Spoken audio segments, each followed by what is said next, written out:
कैसे कुछ लोग हमें भूत, वर्तमान या भविष्य में होने वाली चीजों के बारे में पलक झपकते ही बता देते हैं, जो इंसान आपसे कभी मिला ही नहीं और आपने उसे अपने बारे में खुद से कुछ नहीं बताया हो, लेकिन सामने वाले को आपके बारे में एक एक बात पता होती है, क्योंकि एक शक्ति उनके कानों में आकर आपके बारे में सारी जानकारी देती है। यहाँ तक कि साधक बहुत कम समय में इस सिद्धि को सिद्ध कर लेता है और उसके बाद उस इंसान के पास वो जो चाहे वो होता है। उसके सारे काम बनने लगते हैं। अगर धन चाहिए तो बेशुमार धन की प्राप्ति हो जाती है। अगर आप भी चाहें तो ऐसी सिद्धियां और शक्तियां प्राप्त कर सकते हैं। वो कैसे? चलिए आइए आपको बताते हैं हमारी इस वीडियो में। सृष्टि में कई प्रकार की शक्तियां हैं। यहां तक कि देखा जाए तो ये संसार ही पूरा अलग अलग तरह की ऊर्जाओं से बना है। कई शक्तियां सकारात्मक होती हैं और वहीं कई नकारात्मक होती हैं। जो लोग अपने पास दिव्य शक्तियों के होने का दावा करते हैं, जरूरी नहीं कि उनकी शक्तियां परमात्मा की देन हो।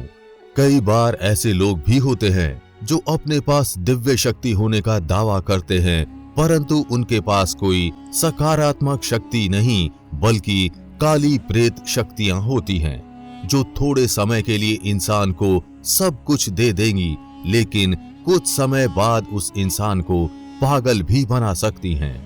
हम यहाँ बात कर रहे हैं कर्ण पिशाचिनी की। कर्ण पिशाचिनी एक प्राचीन भारतीय तांत्रिक ग्रंथों में उल्लिखित एक पिशाचिनी यंत्र है, जिसे किसी का वशीकरण करने और तंत्र के लिए प्रयोग किया जाता है। पुराणों के अनुसार कर्ण पिशाचिनी पिशाचों में प्रमुख मानी जाती हैं, जिसका नाम संस्कृत में कर्ण यानी कान का अर्थ है, जिससे ये दुनिया से अलग होकर सुनती है और अपने साधक के कान में उसे चीजें बता देती हैं। कर्ण पिशाचिनी का प्रयोग वशीकरण, विज्ञान और तंत्र में किया जाता है।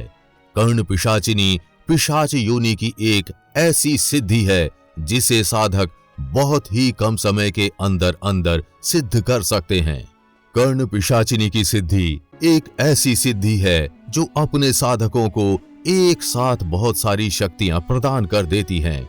अचानक से धन का लाभ, बिगड़े काम बना देना, ये बेहद शक्तिशाली होती है और इन्हें त्रिलोकिनी भी कहा जाता है, क्योंकि वो अपने साधक को भूत, भविष्य या वर्तमान में होने वाली चीजों के बारे में बता देती हैं। कर्ण पिशाचिनी एक नहीं बल्कि बहुत सारी हैं। ये देवी स्त्री का निचला रूप है।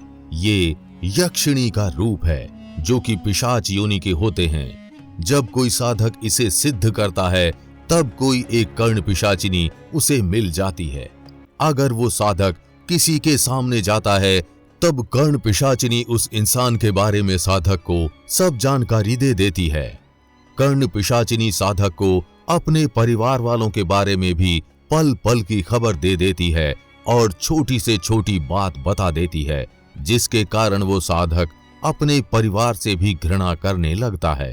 कर्ण पिशाचिनी को वशीकरण के क्षेत्र में सबसे विशेष महत्व दिया जाता है। इसकी साधना तंत्र मंत्र और काली विद्या के द्वारा की जाती है। इसे पाने के लिए कई प्रकार की साधनाएं और मंत्रों का जाप किया जाता है। कर्ण पिशाचिनी के साधना में विशेष प्रकार के ध्यान, श्रद्धा और सामर्थ्य की आवश्यकता होती है।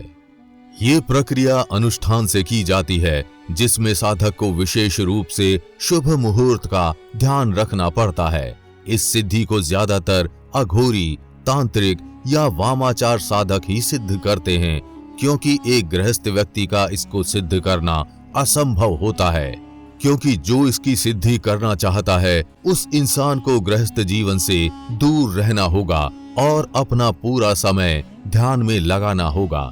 जरा सी भी गलती से साधक की जान भी जा सकती है और उसके परिवार में अकाल मृत्यु भी हो सकती है और उसका वंश भी समाप्त हो सकता है।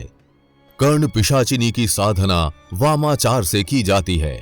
जितने कम समय में ये साधना हो जाती है, ये उतनी ही मुश्किल है। अगर कोई भी व्यक्ति इसे सिद्ध करना चाहता है तो उस व्यक्ति को खास ध्यान रखना होता है। इसकी साधना अकेले असंभव है, क्योंकि कर्ण पिशाचिनी एक पिशाच है जो समय आने पर फायदे से ज्यादा नुकसान कर सकती है, और जो भी व्यक्ति बिना किसी गुरु के इसे सिद्ध करने की कोशिश करता है उसका परिणाम मृत्यु भी हो सकता है। इसलिए साधक के लिए अपने साथ एक गुरु का होना बेहद जरूरी है, ताकि साधना सही प्रकार से हो पाए। एक छोटी सी गलती या मंत्रों का गलत उच्चारण करने से भी ये बहुत बुरा परिणाम दे सकती है। एक गुरु साधक के लिए अपने मंत्रों से सुरक्षा कवच बनाता है, जिससे उस साधक को नकारात्मक शक्तियां कोई हानि नहीं पहुंचा सकती। अगर कोई साधक कर्ण पिशाचिनी को पूरी विधि और नियम अनुसार सिद्ध कर ले, तब बदले में कर्ण पिशाचिनी अपने साधक से कुछ उम्मीद रखती है कि वो साधक उस पिशाचिनी के प्रति पूरी आस्था और समर्पण से रहेगा। साधक की मृत्यु के बाद ये कर्ण पिशाचिनी उस साधक को अपने साथ पिशाच लोक में लेके जाती है, और वो साधक भी पिशाच बन जाता है, और ये तब तक भटकते रहेंगे जब तक महाप्रलय नहीं आ जाता। कर्ण पिशाचिनी का प्रयोग व्यक्तिगत उद्देश्यों के लिए नहीं किया जाना चाहिए, और ये भ्रष्टाचार, अवैध या किसी को हानि पहुंचाने के लिए नहीं किया जाना चाहिए। ये अत्यधिक जानकारी और सावधानी के साथ किया जाना चाहिए, और सर्व संग परहित की भावना से किया जाना चाहिए। इसे करने से साधक को जीते जी तो इसके परिणाम भुगतने ही पड़ते हैं, परंतु मृत्यु के बाद भी वो साधक खुद पिशाच योनि में जा सकता है, और उसकी आत्मा तड़प तड़प के भटकती रहती है।